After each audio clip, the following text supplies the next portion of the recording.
Welcome to another beautiful day on the Ford Ranch. I haven't felt like doing videos in a while.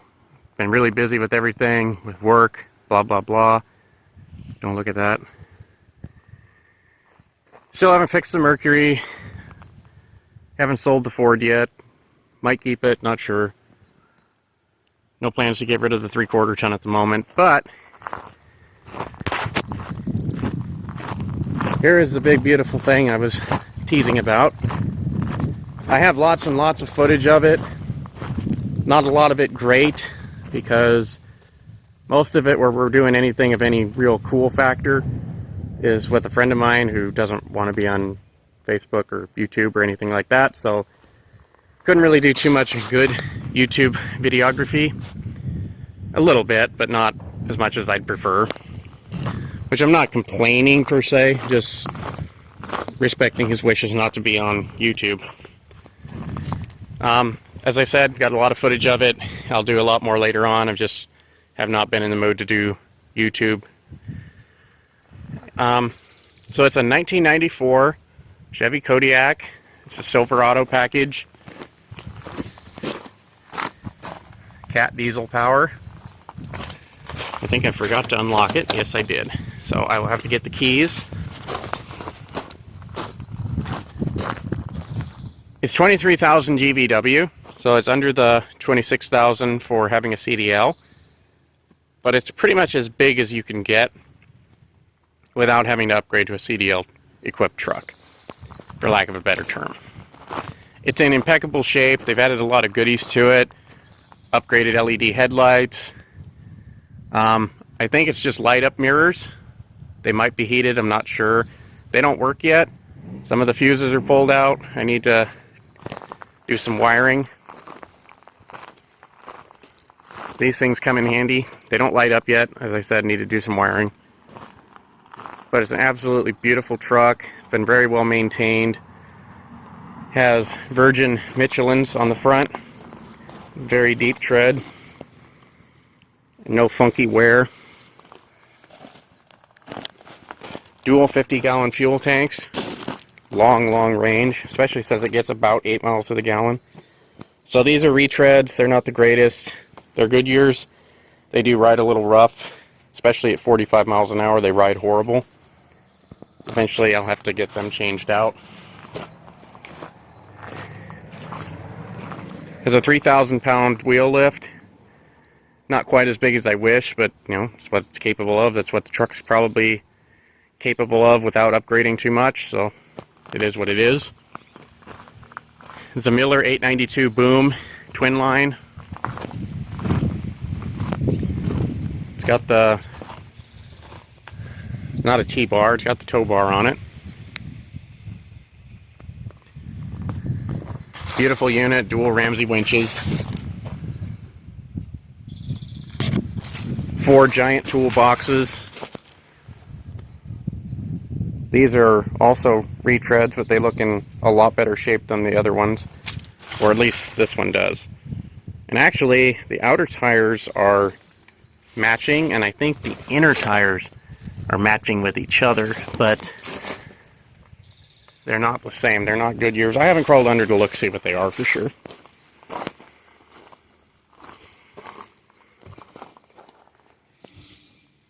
I'm a bad tow truck owner. I can't even remember what these are called. I'm going to go get the keys while I think about what these are called. I want to say shoes, but that's not the right term. We'll fire this up. Maybe listening to this beautiful cat purr, we can figure out what it is.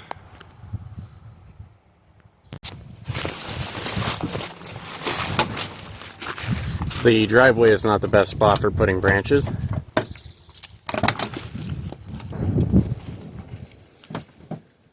This is a Silverado package. I wish it didn't have vinyl seats, but that's fine.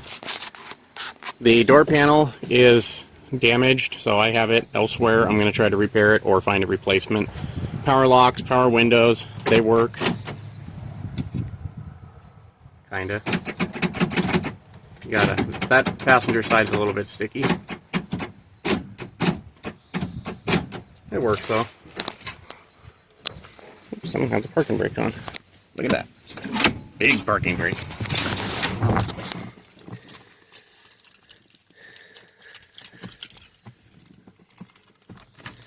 Now, this is a big boy toy, so I'm going to check all the fluids before I crank it over. It's not a snot rag, this is a window rag. I need to make a better coffee cup holder. I don't keep a lot in here, just kind of tight quarters. I'm not used to single cabs. I should be after owning that 95 for over a year. Cloth headliner. Air conditioning. No cruise control, unfortunately. The parts truck I bought has cruise control, but I doubt I could adapt it, and I'm not going to bother.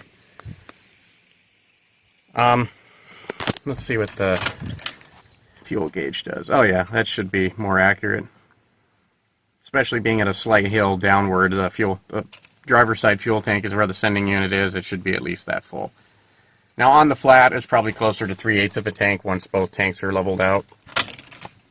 But, as I said, I'm going to check the fluids before we crank it up. So I just checked the engine oil. It's just over full, which makes sense because it's leaning downhill towards the passenger side. Master reservoir is full. I just topped it off yesterday. It was slightly low on both barrels.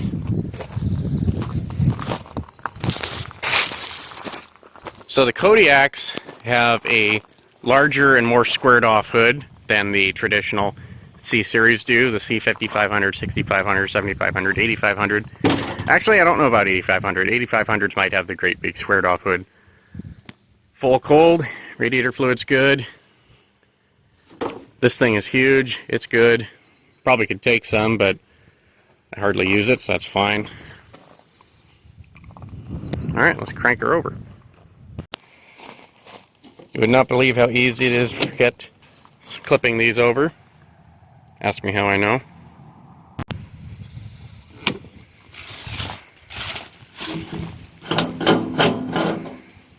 Even has rubber gaskets in here. Turn the light on. It's deceptively low looking, but it's over half. Glad I ain't got to do that crap right now.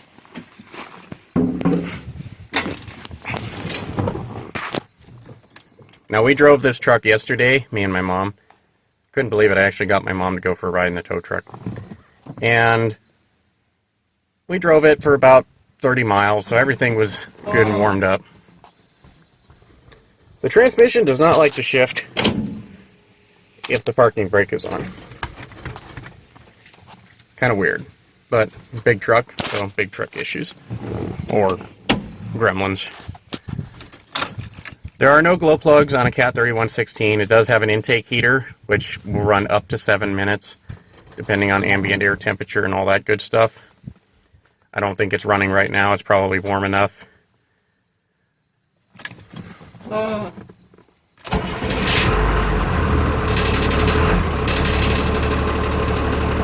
That's actually a little bit low.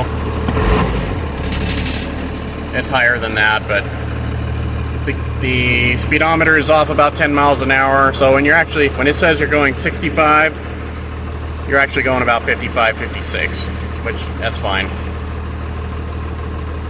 To the best of my knowledge, this truck has 411 gears. It's a 6-speed. I don't remember which model, but it's a 6-speed Eaton. High gear is a 1-to-1 gear ratio, so you're tapped out at about 2,800 RPM. I don't know what the red line is for sure. That's about high idle, but this is messed up, so we have it set where the idle is nice and smooth. Everything we've done so far, we don't have to have it revved up. This has no power right now.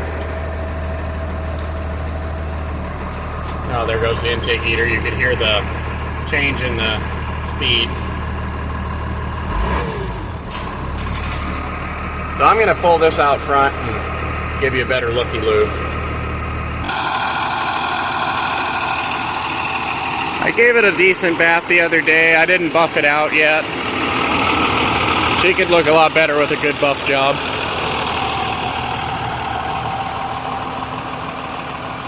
You can't really see how bright the lights are. They're actually pretty dang bright when it's getting dark out.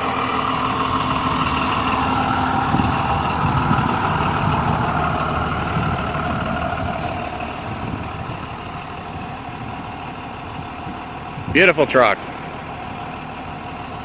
As of right now, all in with auction fees and purchase price and everything, I think I'm about $7,000 into it, which is a freaking steal for this type of truck. The size, the capability, what it's equipped like, and the mileage and everything.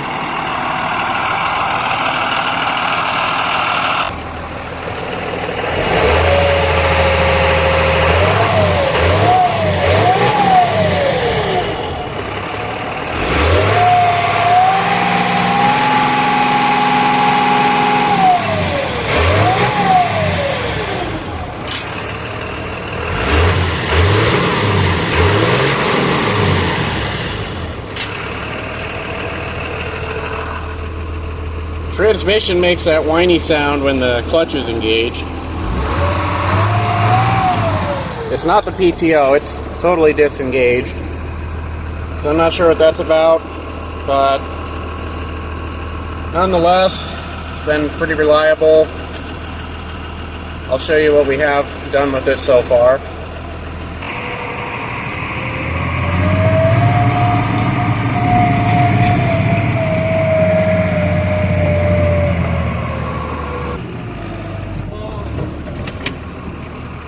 Toyota 4Runner and this Geo Metro have been the only things I brought home with it so far.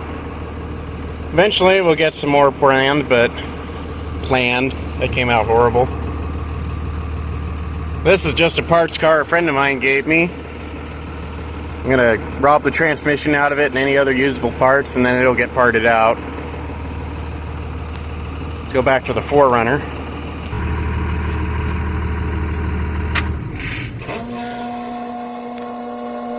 What in tarnation is that horrible noise? Let's see, a backup hydroelectric brake pump. And for some reason, the brake switch comes out of adjustment after using the brakes a little bit. Makes that horrible noise and leaves your brake lights on. But thankfully, I can reach it. And most of the time, when I'm running, it's not a big deal. This is the other vehicle I drug home with the wheel lift. I used the wheel lift only so far. I haven't used the boom on anything. This I bought real cheap from a friend of mine to part out. Making pretty decent money so far. Kind of dried up the last week, but I refuse to answer people on Marketplace that have nothing better to do than waste my time. I'll answer them once, and then if they keep wasting my time, I just ignore them. This, however, on a more bigger and larger and noisier, dieselier moment. I just had to screw that up. Said the wrong thing. I meant to say thought, not a moment.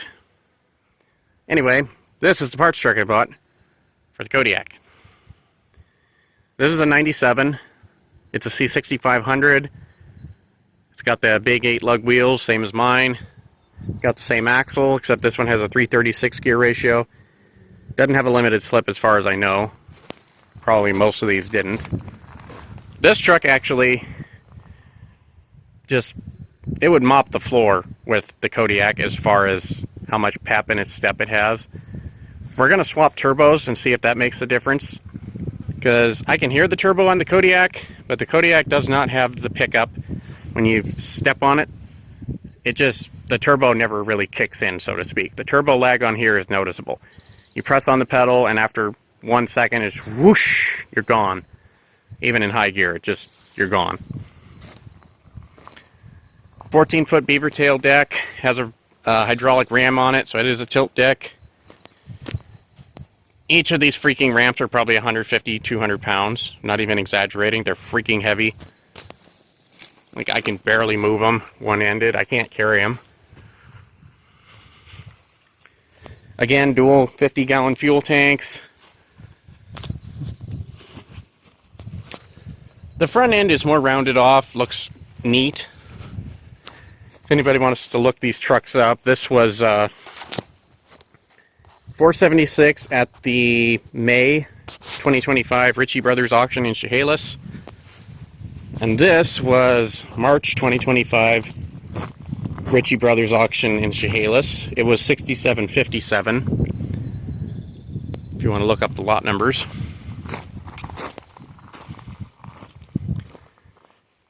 I won the bid for $5,500, and then with I didn't have to pay Washington sales tax because I live in Oregon, and the ladies at Ritchie Brothers took their time helping me this time to make sure I didn't have to pay the taxes at all, so I didn't even have to do all that. Actually, I take it back. This truck I did have to pay the taxes on. This truck, however, at the last auction, the ladies helped me out and I didn't have to pay the taxes. I had to send paperwork in on that one to get my tax refund. This one I didn't have to pay the taxes at all. So I'm out the door for $28.98 on this one, or $29.89, whichever it was. And roughly $6,300 on this truck, plus hotel, food, gas, blah, blah, blah. I'm probably right at $7,000, if not more. That's all right. I mean, that's well worth it. $7,000, well worth it. You probably noticed I don't have license plates on it yet. The lady at the DMV said probably just wait till July since you're almost at the cutoff. And since I'm not using it right now, there's no reason to either buy another triptych or to get ticket plates when they're going to expire immediately. So this truck, actually the Kodiak too, they both have big dual batteries and they both like to go dead, but after having driven them home, they hold a charge just phenomenal. I haven't had to replace them in the Kodiak yet, and I let it sit for a week now and it's fired instantly. This truck has been the same way so far. Looks like oh no, good. I left the window down a little bit. What the heck is this doing here? Junk. So, I don't like climbing in the driver's side of this truck because the door is all janked up. They abuse this truck quite a bit compared to the Kodiak. In this case, I actually blocked the wheels and tires so it doesn't roll away on me.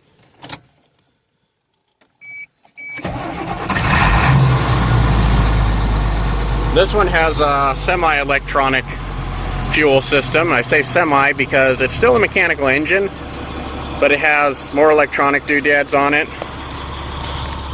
Like you just saw, it revved up, and then because it's warm out, it dropped down right away. Has an electronic fast idle. And it also has an electronic throttle pedal. Kodiak is fully mechanical. Like, from start to finish, it's fully mechanical. Ignore that because I have the sensors disconnected. I'll show you that in a minute and why. This also has air conditioning. It probably wants to work, but it's probably low on coolant. This truck has working cruise control. I actually used it on the road. It works great. Neither of these trucks have working horns. This one's a little nasty, but it also has a cloth interior. I'm kind of a fan of the roll-up windows, but it is nice when they're working right, and these seem to work perfect in the Kodiak. It is really nice to have power windows. They're just so convenient. I'm not going to swap seats for obvious reasons. This thing is totally trashed. I am going to get a nice fitted sheet for that truck, though. Oh, air pressure's coming up right away. Has a nice air pump on here.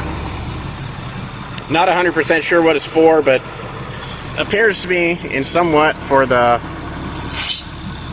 Yeah, some of it is definitely for the Micro lock, or actually that's a Midland parking brake. So, as you can see, I had to push on it. It's been sitting for a week-ish, and whenever it sits, the brakes slightly apply. Don't know why, but they do. And we didn't know that when I bought the truck, went for a drive, front left caliper locked up. It was a small smoke show, everything was red hot. Thankfully we didn't catch it on fire and we were able to drive the rest of the 150 miles home. It was not a good day. Yeah. I'm gonna go ahead and shut that off. So I'm gonna crank the hood open on here. maybe take some remedial English classes when I get done, because I keep saying the wrong words at the wrong time, and saying the right words at the wrong time, and saying the right words at the right time almost never. Wrong side. But to begin with, giant hydraulic pump, no idea what it is. I'll explain more of this later on. Right now I'm just trying to go over the important and cool stuff.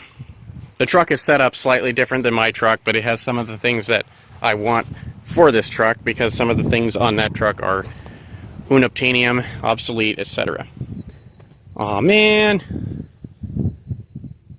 Oop, I'm an idiot. I lost my cap. Oh, thank God, right there. Good. That would have been stupid. So let's go ahead and see where this is sitting at.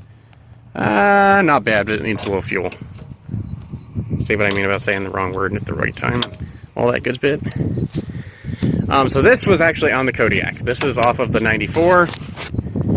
This truck actually had a plastic reservoir that fits a little nicer, and this one is starting to rust out a little bit on the bottom of the other side of it. It looks crappy.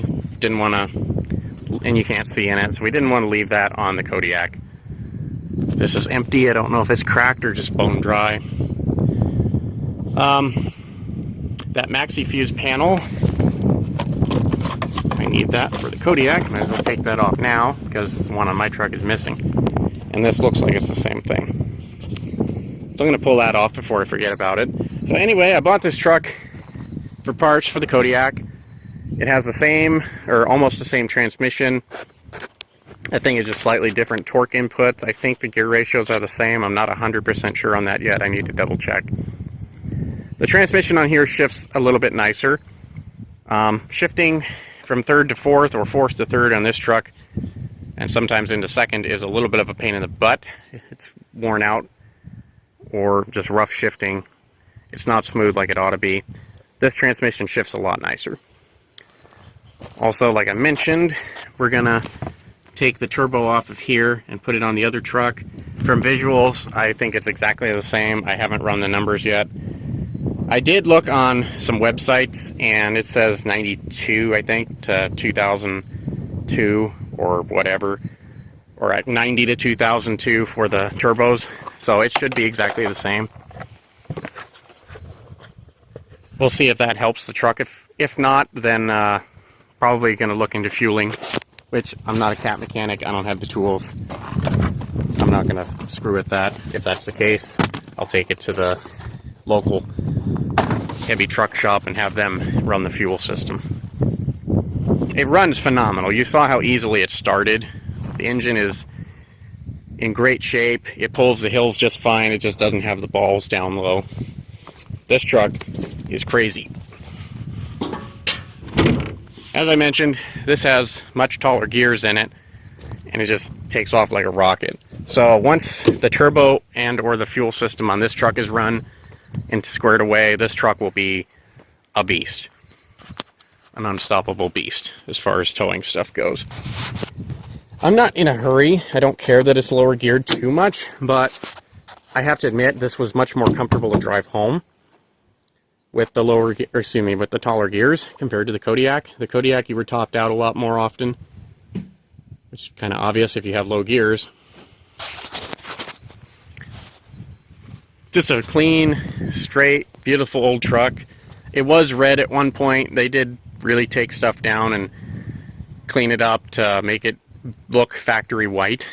There's very, very few spots where you can see, oh yeah, they resprayed it. They did a really good job on it. This hood is a little bit out of kilter, but not bad. Cat diesel power. Anyway, I try to make these videos brief and fun to listen to and watch. Sometimes I run on a little bit, but sometimes you got to. Almost everything on this truck works. It does need a little bit of work. It's going to be July in a couple of days, so I'm going to run to the DMV. And I already titled it and took care of everything. I just waited to get plates because they're expensive. T-plates are expensive. And since they were only going to be good for like 2 weeks, which would have costed me 170 bucks, and then I'd have to do it again. I opted not to do it, which, at their suggestion, was a good idea. I was kind of hoping they'd just charge me a small fee and let me just run them ahead of time, but they didn't. Anyways, beautiful truck, super heavy duty, lots of fun. I haven't gotten a lot of compliments yet, but I haven't driven it to town very much yet. I actually entered it in the Sweet Home Cut the Gut car show, which is going to be July 11th. I think it's the 11th. And I'm going to try to hit all the stops. It's going to be I don't want to say it's going to be a pain, but traffic's going to be tight. It's a big truck. You sit up kind of high. The sloped hood is not as cool looking as the big squared off hood is, but you do have a slightly better view in front of you. There will be a lot of people on the road, so it'll be not just cars, but I mean actual, people, pedestrians walking around. Gonna have to be real careful. Which hopefully around the pits and the, the checkpoints. There's 22 checkpoints at various shops and restaurants and places around town that you stop at. Once you fill your punch card up, then you get entered in for a grand prize. A friend of mine actually won the grand prize last year. Anyway, so that's that. Like I said, I just have not had the desire to do any YouTube video editing. I wanted to get something put up. Ow! You little sucker. Well, something bit me. Totally unprovoked. That sucks. Oh well. Whatever. Anyways, thanks for watching. Hope you enjoy the videos when they do come out, and if you haven't watched everything I have done yet, maybe check them out, see what I'm all about, see what I've been doing, and I plan to progress past that or make better content than I have. You all have a good summer.